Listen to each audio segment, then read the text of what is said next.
Solve कर दिया है 20।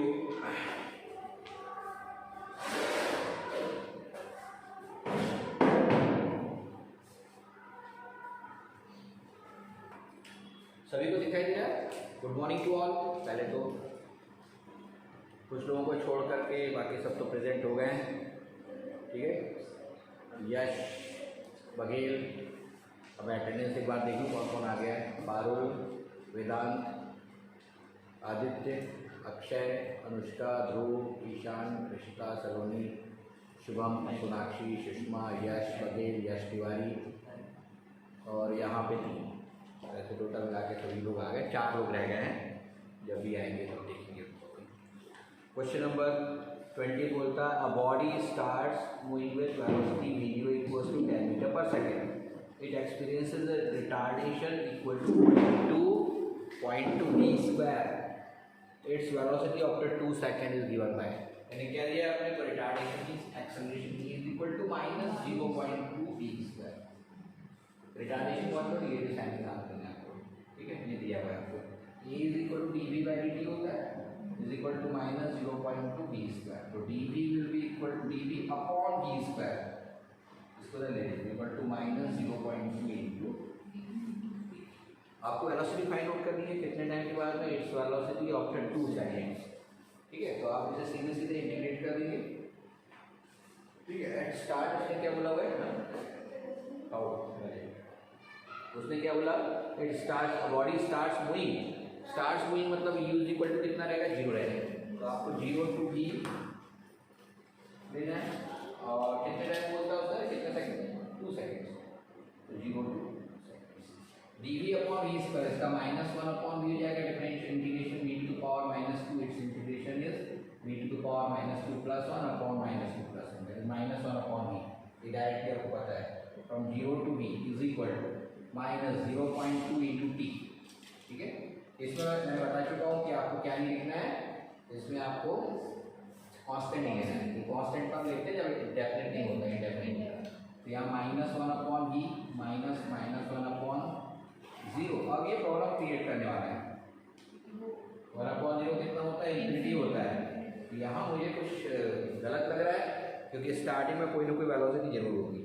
नहीं दिया उसने वेलोसिटी, हाँ सेट आई गॉट रॉन्ग, ठीक है। यहाँ पर v है, ठीक है। तो यहाँ पर क्या आएगा? -v is equal to -0.2 into 2 -0.2 into 0 इतना हो जाएगा। अब सॉल्व हो जाएगा। तो -1 upon v + 1 upon v v 10 लिया इक्वल्स टू -0.4, फिर 0 हो जाएगा।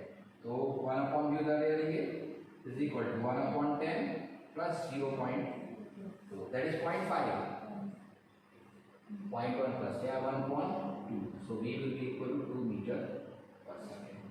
ये पूछा था उसने, आंसर क्या क्या दिए हुए हैं? +2 है, तो +2 इज द करेक्ट आंसर। एक बार मैं फिर रिपीट कर देता हूँ इसको, ठीक है। जरा ध्यान से समझें और उसको समझ के हल करें। क्या दिया था आपने? एक्सेलरेशन। जरूर ध्यान रखेंगे जब भी आपको वेलोसिटी की वैल्यू v स्क्वायर ए प्रोपोर्शनल v स्क्वायर दी हो, ठीक है, तो आपको याद रखना है कि की वैल्यू वेलोसिटी के फॉर्म में रखकर फिर इंटीग्रेट ही करना है, ठीक है। इसलिए अपन इंटीग्रेशन डिफरेंशियल सीखा था।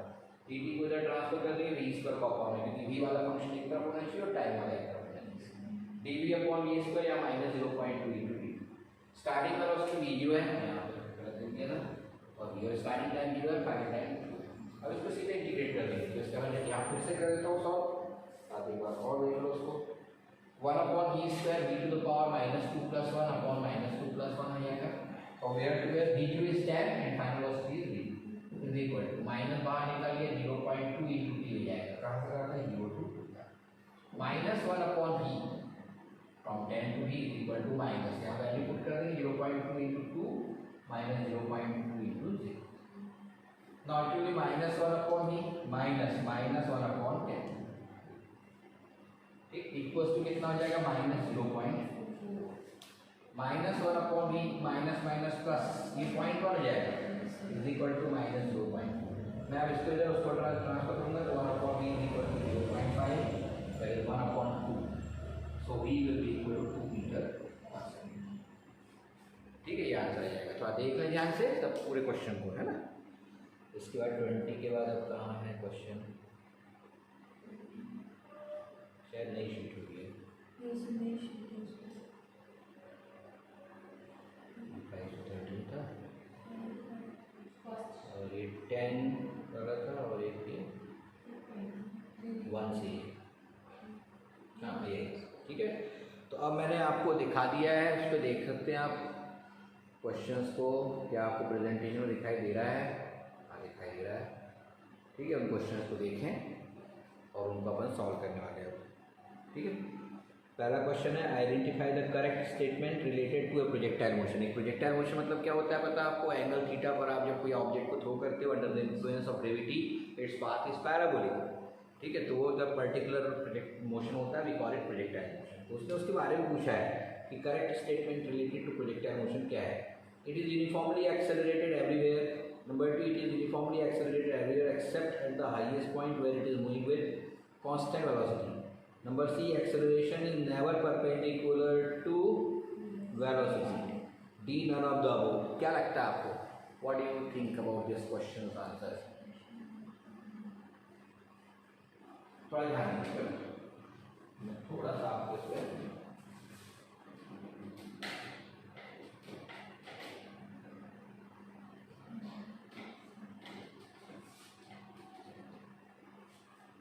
क्या आंसर है?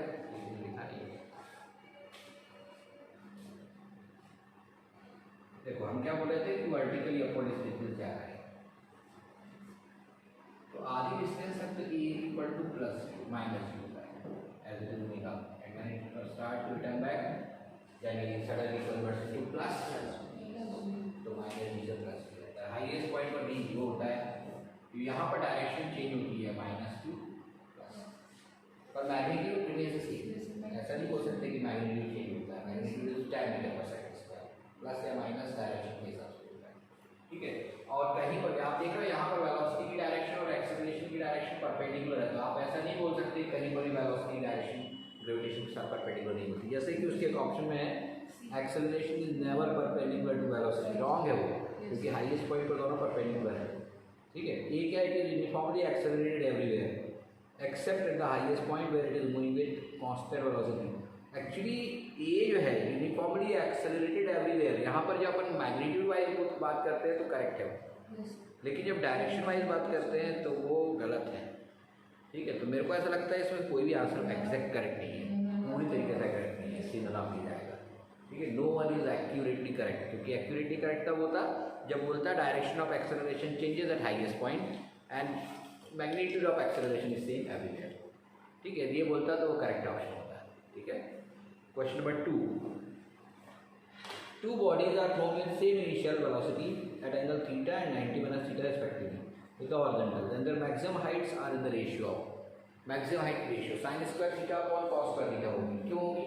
क्योंकि h1 और h2 इनकी वैल्यूज कितनी होती हैं? फिर याद कर ले, मैं यहाँ फॉर्मूले लिख दे रहा हूँ ताकि याद रहे आपको पूरे फॉर्मूले। u square sin 2 theta upon g, this is range। Maximum height in u square sine square theta upon 2g हो जाओगे, तो याद करो t equal to 2u sine theta upon ये p वैल्यू, ठीक है।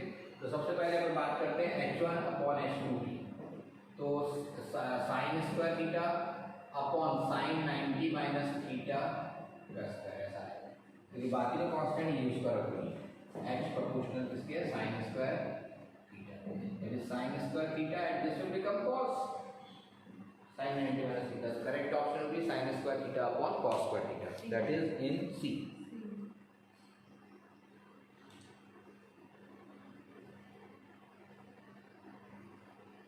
ये थर्ड क्वेश्चन जो है उसको सॉल्व करने के लिए मैं r और h को बीच में रिलेशनशिप बता देता हूँ, जिससे आप थीटा की डायरेक्ट वैल्यू फाइंड आउट कर सकते हैं, ठीक है। कई बार पूछता है r equals to n times of h, then find projectile angle, और थीटा की वैल्यू दी रहती है tan inverse 4 upon n, tan inverse n upon 4, tan inverse 4n। तो अब इसमें जो क्या निकालना है वो अपन निकाल सकते हैं, ठीक है। इसका करेक्ट ऑप्शन क्या है, तो पहले सॉल्व करें इसको, अच्छा है।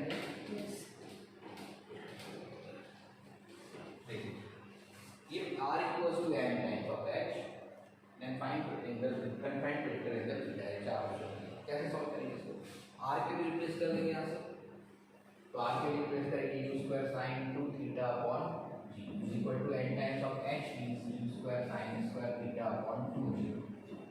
ठीक है, ये यू स्क्वायर और g कैंसिल हो जाएगा। ठीक है, 2 उधर ले लेंगे, 2 sin थीटा को लिख देंगे 2 sin theta cos theta is equal to n into sin square 1 sin sin। तो 4 is equal to n into tan theta हो जाएगा, इस cos थीटा को लेते हैं। So tan theta equals to 4 upon n, तो theta is equal to tan inverse 4 upon n inverse theta पे use करके फाइंड आउट करेंगे। ये बहुत ही इंपॉर्टेंट फॉर्मूला है, इसमें ध्यान रखना r is equal to n जब होता है तब थीटा की वैल्यू। अब आपने क्या किया इस क्वेश्चन में, you can find that in this question r equals to if range of projectile is equal to half of the maximum range, maximum half of the maximum height होना चाहिए वो, ठीक है ना, रेंज नहीं होना चाहिए वहाँ पर। अच्छा अच्छा अच्छा, range of projectile at an angle theta is equal to ऐसा ही होगी वाला क्वेश्चन है, r equals to half of r max. ठीक है, और आपको पता होना चाहिए r मैक्स कितना होता है, u स्क्वायर अपॉन g पढ़ा था, थीटा इज इक्वल टू 45 होता है at angle theta equals to 45। ये अलग है वो अलग है, इसको अलग से आप नोट कर लेंगे। At theta equals to 45 r max equals to u square upon g। ये वैल्यू रिप्लेस कर देंगे, r को रिप्लेस करेंगे u square sin 2 theta upon g is equal to 1/2 into u square upon u square upon g से u square upon g cancel हो जाएगा। So sin 2 theta equals to half, half कब का होता है, sin 30 पर होता है और sin 150 पर भी होता है। तो 2 थीटा इक्वल्स टू आइदर 30 और 150, so theta is equal to 15 और 75।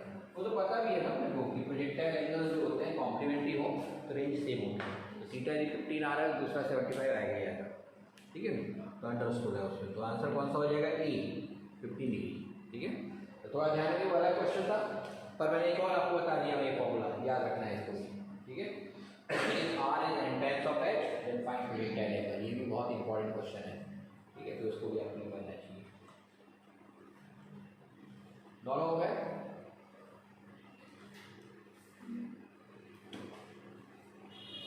नोट नहीं कर पाया और मैं टाइम दे रहा हूँ आप लोगों को नोट कर लिया, उसको तब तक मैं अगला क्वेश्चन पढ़ के रखता हूँ।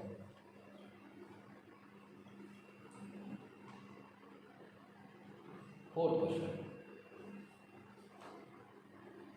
A ball is projected with a velocity of 20 meter per second at an angle to the horizontal. In order to have the maximum range, its velocity at the highest position must be. क्या हो जाएगा, आपको पता है maximum range है, video is blurred, किसको किसको blur दिख रहा है, please tell me, is there blurring of video, no no no, सबको ठीक दिखाई दे रहा है, सिर्फ एक ही व्यक्ति को यानी इसको वेदांत को थोड़ा सा प्रॉब्लम है, तो वेदांत थोड़ा सा चेंज ओवर करके फिर वापस लौट के आओ, शायद मिलेगा आपको। ठीक है, चलिए नेक्स्ट क्वेश्चन देखें। क्वेश्चन में बोलता है कि 20 मीटर पर सेकंड, देखो मैक्सिमम रेंज की बात कर रहा है और अपने को पता है मैक्सिमम रेंज कब होती है, थीटा इक्वल्स टू 45 होता है। तो अपने को पता चल गया कि थीटा 45 दिया नहीं है, आपको पता होना चाहिए थीटा इज 45, और जब 45 होगा तो हाईएस्ट पॉइंट पर वेलोसिटी कितनी होती है, u cos थीटा, ये होती है vx, जो हाईएस्ट पॉइंट पर वेलोसिटी भी होती है, वर्टिकल कंपोनेंट ही हो जाता है, तो u20 भी है और cos 45, cos 45 की वैल्यू जो होती है 0.707 होती है, याद रखना है इसको, तो 14.14 metre per second, nearly 40 metre per second, ठीक है, ये करेक्ट ऑप्शन जाएगा उसका। ठीक है, तो आंसर विल बी बी। थोड़ा अच्छे से, क्योंकि थोड़ा डिफरेंट टाइप का क्वेश्चन है, ठीक है ना।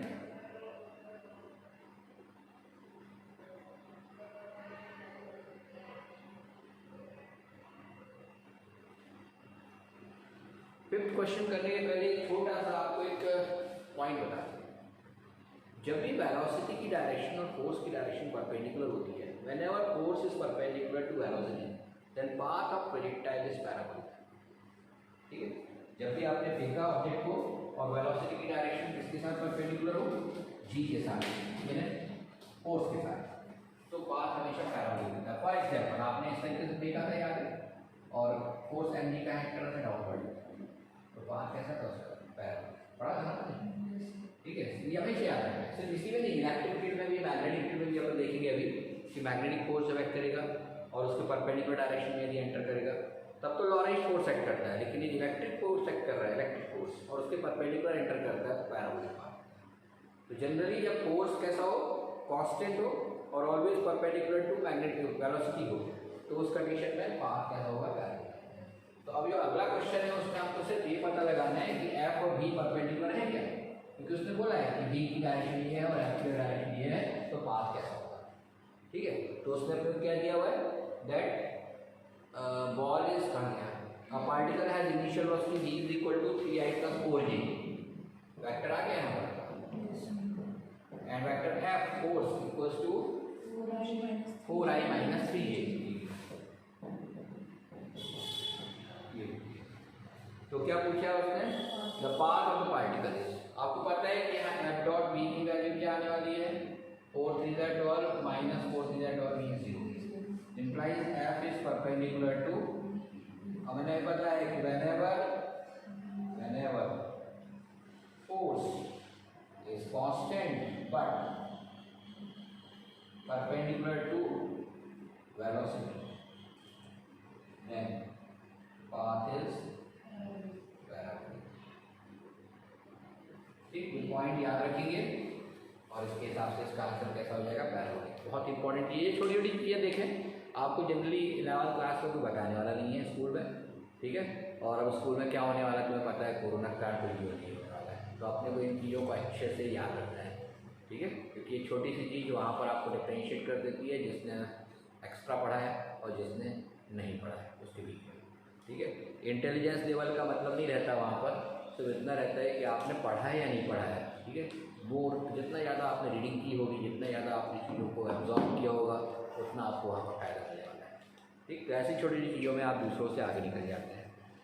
क्वेश्चन नंबर 6, इसको नोट करिए ना आपने, जो पॉइंट में बोला, this point you should note it properly, ठीक है। Question number 6, a body is projected at an angle 60 with the horizontal, horizontal से 60 डिग्री के एंगल पर दिख रहा है आपको, उसकी काइनेटिक एनर्जी कितनी है, k है, ठीक है। जब एंगल 30 जाता है उसका हॉरिजॉन्टल से, तब उसकी काइनेटिक एनर्जी कितनी हो जाएगी, ये पूछता है, 60 से 30 हो गया एंगल, ठीक है, तब उसने पूछा है कि इतनी काइनेटिक एनर्जी कितनी बचेगी। इंटरेस्टिंग क्वेश्चन है भाई। आपको पता है कि यहाँ पर यदि 60 डिग्री है और इसकी वेलोसिटी है, ये वाला component u cos, it will not change. जब ये हाईएस्ट पॉइंट पर पहुँच गया और यहाँ पर इसका एंगल 30 हो गया है, तब उसकी वेलोसिटी का ये वाला कंपोनेंट v cos 30 होगा। यहाँ पर ये कंपोनेंट जो आएगा u cos, तो u sin 60 होगा, और यहाँ पर ये वाला कंपोनेंट कितना हो जाएगा, v sin 30। अब कुछ इंपॉर्टेंट है, अपने को वेलोसिटी दी है क्या, ना इनिशियल वेलोसिटी की सिर्फ एनर्जी दी है, एनर्जी k दी है, कुछ नहीं दिया हुआ है, देखिए half m u square is equal to k, और u cos 60 should be equal to v cos 30, ux should be equal to x, यहाँ से v निकालेंगे, u cos 60 is 1/2, v it is √3/2 से कैंसिल हो जाएगा, so v will become u upon 2। तो अब नया काइनेटिक एनर्जी कितनी होगी, half m into E square होगी, v की वैल्यू यहाँ से रिप्लेस कर देंगे, m into u by √3 whole square, that is 1/3 into half m u square, now 1/2 m u square is k, so it will be k by 3, ये kinetic energy होगी final उस point पर, ठीक है। so it will be k by 3। किसका किसका answer आया था, I have no knowledge about it, आप लोगों को पता होगा किसने किसने सही निकाला है। ऋषिता, क्या आपका आंसर आ गया था इसका, नहीं आया था, सुषमा का आ गया था, पारुल का, यश का, तीन का आ गया था, और भी कुछ लोगों का आया होगा, मेरे को मालूम है, ठीक है,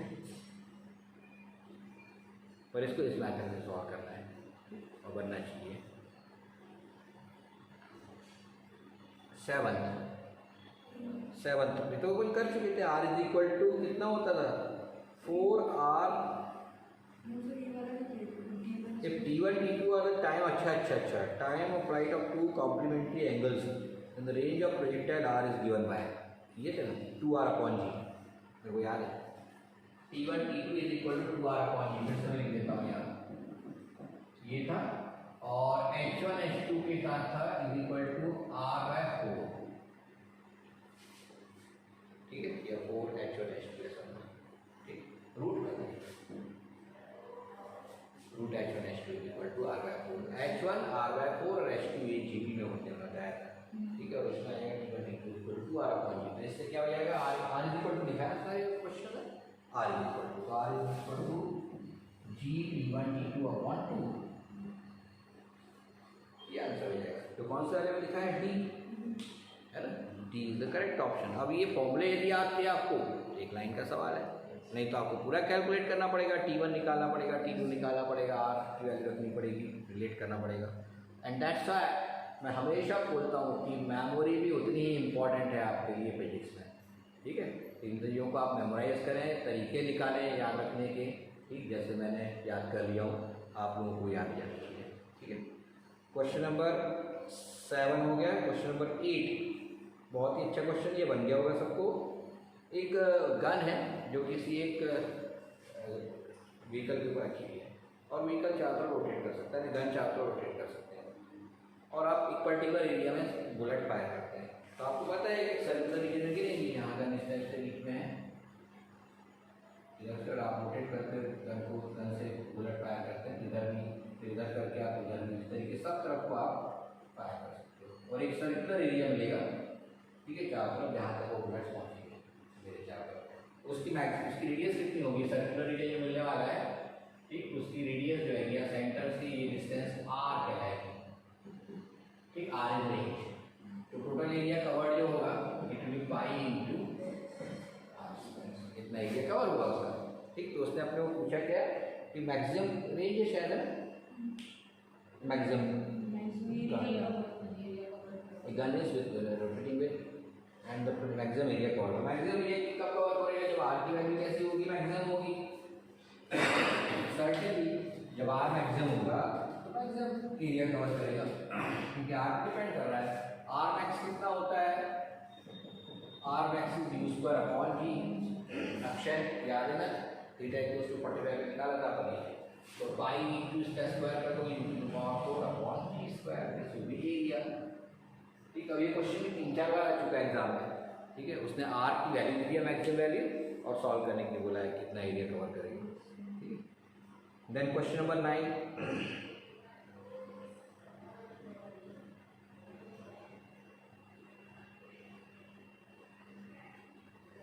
A grasshopper can jump maximum distance 1.6 meter जब मतलब ऊपर जा रहा है कि साइड में आगे जा रहा है देखिए मैक्सिमम डिस्टेंस कवर बोला उसने ना how far it go how far मतलब इधर ऐसा उछलता है उछला ऐसा गिरा ठीक 45 डिग्री के एंगल पर उछला वो r मैक्स ट्रैवल किया फिर यहाँ से उसका बिना गाइड टाइम लगाया उछलते जा रहा है कहीं देखोगे तुम कि ग्रॉसहॉपर इस तरीके से उछलते जाते हैं तो r maximum suppose n times कूद गया तो total distance covered with r n into r max और ये मैक्सिमम डिस्टेंस आपको कितनी दी हुई है उसने दी हुई है हाउ फार उसने निकाली बुलाई है डिस्टेंस निकाली बुलाई ठीक और r max की वैल्यू कितनी दी आपको उसने 1.6 मीटर दी लेकिन आपको क्या नहीं मालूम n कितनी बार कूदा तो आपको पता है t निकालेंगे एक बार कूदने के लिए t टाइम लगेगा तो n बार कूदने के लिए कितना टाइम लगेगा n into एक्चुअली यहाँ n नहीं आना चाहिए बल्कि n into total time into r ऐसे अगर नहीं डिस्टेंस ट्रेवल निकालना है n ही निकालना है तो t को उसको निकालेंगे और n निकाला होगा तो total time upon capital T total time कितना दे रहा है वो 10.10√2 सेकंड और कैपिटल टी कितना होगा 2u sin 45 अपॉन g ये आएगा ठीक है u की वैल्यू r max से निकलेगी r max is equal to u square upon g बहुत इतना इजी नहीं है क्वेश्चन समझने में आसान है लेकिन उसके बाद कैलकुलेट करना पड़ेगा u square is equal to r max into g R max 1.6 दिया, जी 10 दिया है, U is equal to 4 meter per second जाएगा। तो यहाँ पुट करेंगे, ये 10 ऊपर जाएगा, 10 इंटू 10 इंटू 2 अपॉन 2, यू की वैल्यू कितनी निकाली 4 और साइन 45 1 बाय, ठीक है। ये √2 हो जाएगा, तो 10 हम 100 में 200 बटे 8, यानी कितना हो जाएगा 25, ये एंड कैरी होगी, यहाँ 25 ऐड होगी, तो 25 इंटू 1.6 यानी कितना हो जाएगा 40 मीटर, इतनी डिस्टेंस वो ट्रेवल करेगा, ठीक है। तो आंसर होगी 40 मीटर। फिर से रिपीट करूँगा, जरा ध्यान से समझ आना, ठीक है। उसने आपको दिया हुआ है कि 10√2 सेकेंड का क्वेश्चन तैयार करो, ठीक है। एक बार कितना टाइम लगता है, एक बार करने में कैप्टन टी टाइम लगता है, ठीक है। तो टोटल टाइम में कैप्टन टी का डिवीजन कर दोगे तो how many number of times you will jump, वो निकल आएगा, number of times you will jump equal to total time upon time, ठीक है। तो टोटल टाइम 10√2 सेकेंड गिवन है, और टी की वैल्यू क्या आएगी 2u sin 45 चल जाएगा, क्योंकि मैक्सिमम रेंज है उसकी, तो रेंज मैक्सिमम तभी होती है जब थीटा इक्वल्स टू 45 होता है, तो 2u sin 45 कौन। अब यहाँ एक और किया नहीं है, लेकिन u निकालने के लिए आपको आर मैक्स दिया हुआ है, R max is how much 1.6 meter, तो आर मैक्स 1.6 है, तो u स्क्वायर भी आर 1.6 इंटू जी, ठीक है। और अब इसमें 16 हो जाएगा, 16 का रूट 4 हो जाएगा, यू के भी 4 यहाँ पुट कर देंगे, तो 4 पुट करेंगे, साइन 45 1 बाय रूट 2, जी ऊपर चलेगा 10, सिंप्लीफाई करेंगे, we get value of n equals to 25, that means 25 time jump करने वाला है। हर बार जंप करता है तो कितनी डिस्टेंस ट्रैवल करता है आर मैक्स, तो n बार जंप करेगा तो कितना हो जाएगा n into R max, n के लिए 25 है और आर मैक्स के लिए 1.6 से मल्टीप्लाई कर दोगे तो 40 मीटर हो जाएगा।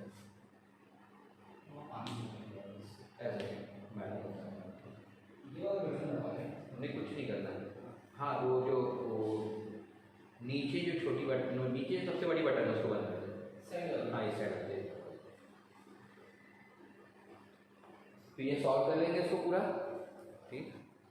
कौन भाई लेफ्ट कर गया है, ये नहीं दिख रहा है, लेफ्ट कर जाते हैं,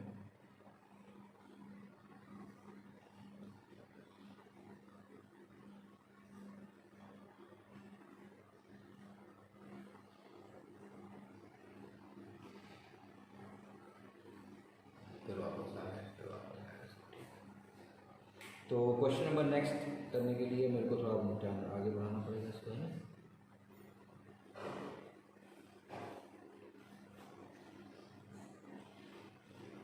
10th क्वेश्चन, ये 2 stones are projected with the same speed but making different angles with the horizontal, दिखाई दे रहा है सभी को, देखो एक मिनट,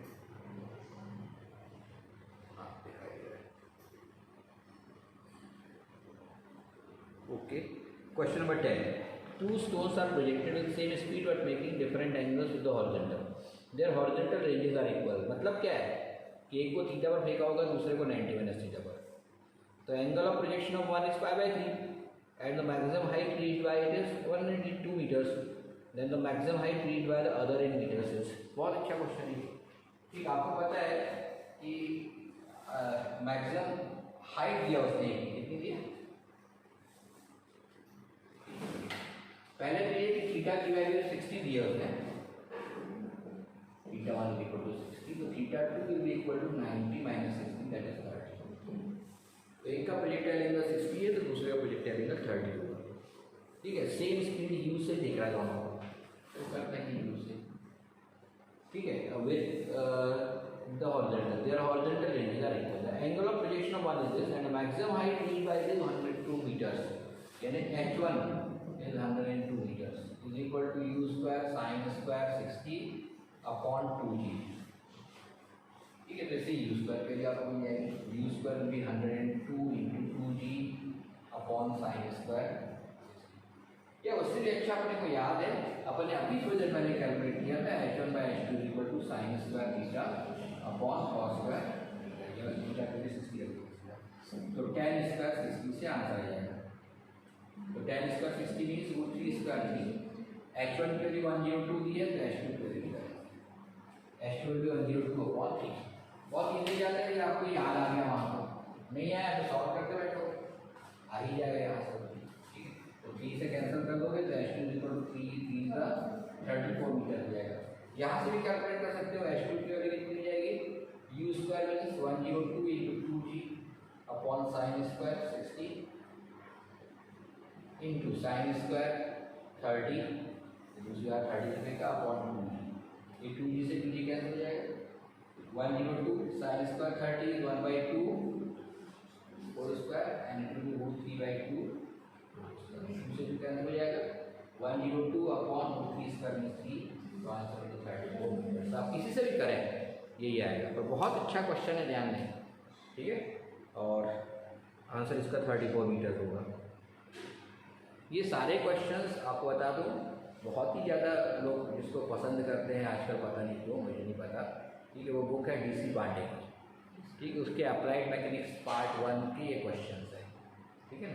तो उसमें से जितने क्वेश्चन उसने दिए पूरे डाल दिया मैंने, ठीक। एक और दूसरी बुक होती है शशि भूषण तिवारी की, तो अप्लाइड मैकेनिक्स की, तो उसके भी क्वेश्चन मैं आप लोगों को डाल दूंगा, उसको आप करते रहना। लेकिन तो सबसे पहले जैसे लिखा था नीचे, ठीक, सावधान, ठीक है, चेतावनी, कोई चेतावनी पहले बता दूं कि शशि भूषण के क्वेश्चन तभी बनेंगे आपको जब बहुत ऊपर के लेवल में आप पहुंच जाओगे, ठीक है। नहीं तो आपको लगेगा कि अपने कुछ किया ही नहीं, अपने कुछ आता ही नहीं है, ठीक है। तो ऐसा कुछ भी नहीं है, ये क्वेश्चन मिड लेवल के हैं, थोड़ी सी मेहनत करें तो बन जाते हैं, तो अच्छा लगता है, ठीक है। लेकिन क्वेश्चन बिल्कुल उठपटांग हो, बहुत हाई लेवल के हैं, उसमें बहुत सारी दूसरी चीज़ें भी एंटर होगी जो हमने पढ़ी थी। फॉर एग्जाम्पल इलेक्ट्रिक फील्ड लगा के कोर्स लगाता है वो, अब हमको पता ही नहीं उसका कोर्स कितना होता है, तो कैसे सॉल्व करेंगे। तो वो थोड़ा सा हाई लेवल पे जो आप पूरी स्टडी 11-12 की कर चुके होगे, उसके बाद वो क्वेश्चन करने में फायदा है, ठीक है। तो मैं सिर्फ आप लोगों को एक बोलते हैं ना प्रसाद बांट दूँगा उसका, ठीक है, खाना नहीं खाना आपके ऊपर है, ठीक। Question number 11, a ball is projected upward from the top of a tower with velocity 50 meter per second making an angle 30 with the horizontal. The height of tower is 70 meter. After how many seconds from the instant of throwing will the ball reach the ground? बड़ा interesting question है। घर की छत से आप कई बार पत्थर कैसे ऊपर फेंकते हो, ठीक, तो ऊपर से वो एक पैराबोलिक पाथ पे तो जाता ही है, लेकिन अपनी खुद की फ्लोर की हाइट पे आता है जब, तो उसका नीचे भी जाता है, ठीक है, रूफ की हाइट जब आता है तो उसके नीचे भी जाता है। तो उसकी दोनों मैंने दो केसेस जो पढ़े थे वो दोनों का कॉम्बिनेशन है, दो केस कौन कौन से पढ़े थे देखें, उनका कॉम्बिनेशन कैसे होगा। ये बिल्डिंग है, ठीक है, पहले इसने इस तरह से फेंका, फिर ऐसा लौटा है यहाँ, लेकिन यहाँ रुकने वाला नहीं है, ठीक है, खुला है, तो ये ऐसा, ठीक। इसकी ये वाली हाइट कितनी दी है, 70 मीटर, ये 70 मीटर की। जिस वेलोसिटी से देखते हैं, जिस एंगल को देखते हैं, ठीक, ये थीटा एंगल है, ये वेलोसिटी है, तो यहाँ पर ये जो वेलोसिटी आएगी सेम आएगी मैग्नीट्यूड वाइज, और ये एंगल भी उतना ही रहेगा, उसमें कोई चेंज नहीं आने वाला। थोड़ा सा डायग्राम को अच्छे से बना दूँ तो इसके कंपोनेंट अब यहाँ पर ये u cos थीटा ही बना रहेगा, और इसके लिए डाउनवर्ड डायरेक्शन में u साइन, ठीक। यहाँ पर आपने u वेलोसिटी से थ्रो किया था उसको, u की वैल्यू कितनी गिवन है, question says that with velocity of 50 meter per second, यहाँ से u की वैल्यू 50 मीटर पर सेकंड, तो यहाँ से यहाँ तक जाने में तो उसको टी टाइम लगने वाला है, O to A, और फिर A to B का टाइम में अपने को निकालना है TOA प्लस TAB, ठीक है। बल्कि मैं तो आपको एक और बता दूं कि इसमें ये भी पूछा जाता है how much horizontal distance that ball will fall, ठीक है। तो इसमें क्या कैलकुलेट करना है, ये m पॉइंट दे दिया इसको करूंगा, तो we have to calculate r equals to OA plus MB, OA plus MB, ये डिस्प्ले में जाएगी r, दोनों चीज़ कैलकुलेट करने के लिए आती हैं, तो एक एक करके अपन दोनों को कैलकुलेट कर रहे हैं। पहले TOA तो इजीली निकल जाएगा, TOA is 2u sin theta upon plus TAB निकालेंगे। अब आपको थोड़ा सा मेहनत करनी पड़ेगी, आपको पता है कि उसको 70 मीटर डिस्टेंस कवर करना है, u sin theta uy equal to, और ky की वैल्यू कितनी है, प्लस, तो आप y डायरेक्शन में सेकंड इक्वेशन ऑफ मोशन लगा सकते हैं between a and b, applying second equation of motion between A and B along y direction, क्या फॉर्मूला होगा S Y is equal to U Y into T plus half A Y into S Y के भी 70 meter है, U Y how much it is U sine theta U 50 है और sine theta कितना angle है जिससे देखा उसने एट एन एंगल 30, तो थीटा इज 30 तो साइन 30 हो जाएगा।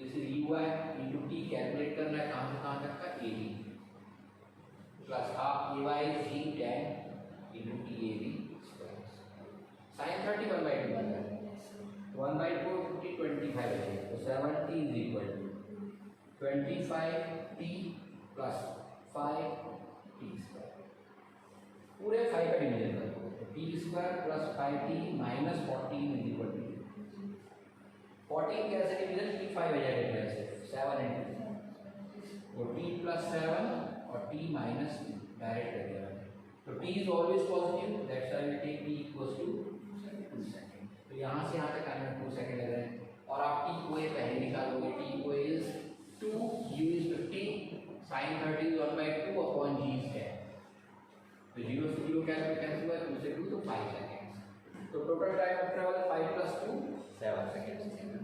ठीक है तो इस तरीके से आप टोटल टाइम निकालोगे 7 सेकंड्स। ठीक है लेकिन इसी क्वेश्चन में यदि टोटल रेंज निकाली होगी तो कितनी होगी ये आप लोग कैलकुलेट करके लेके आओगे। ठीक है तो आज थोड़ा लेट चालू किए थे इसलिए थोड़ा लेट तक पढ़ाया है। ठीक तो कोशिश करें कि बाकी के जितने क्वेश्चंस हैं वो आप कंप्लीट कर लें।